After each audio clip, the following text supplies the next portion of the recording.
Delhi metro रे छोट पोशाक पिंधि यात्रा करी चर्चा को आसीथिबा युवती जनक हेउछंती रिथम चन्ना। मेट्रो रे ब्रा एवं मिनी स्कर्ट पिंधि रेथम दिल्ली रे पहुंचीबा परे ट्रेन ने यात्री माने तांकु चाहि रहिथिले, जहार एक वीडियो एबे सोशल मीडिया रे खूब भाइराल हेबारे लागिछि, जहाकु नै एबे से चर्चार परिसर को आसीछंती। रिथम को कहबा अनुसार से पंजाब रो एक मध्यम परिवार आसीछंती एवं तांको परिवार सदस्य तांकर एही परिवर्तन को जमा भी पसंद करती नहीं। तांकर छोट पोशाक जोगु परिवार मध्य असंतोष लगी रहे।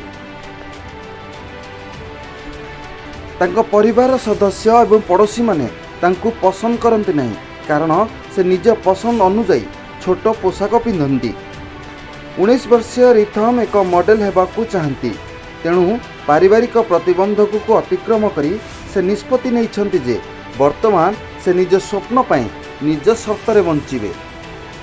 रिथम एक्टिंग स्कूल में मध्य अध्ययन करुछंती। से अनुभव करुछंती जे शीघ्र से जने मॉडल होइजिबे।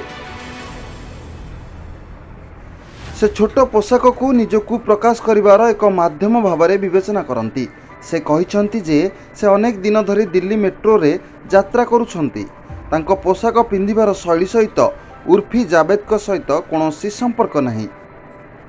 से निज पसंद अनुजाई एपरी पोशाक पिंधती। से अन्यर ध्यान आकर्षण करने एवं भाइराल हेबा पई एमिति पोशाक पिंधु नाहंती। से कहिछंती जे लोकमाने तांको एपरी पोशाक रे देखि जहा कहंतु ताहा तांको पई किछि गुरुत्वपूर्ण नुहे।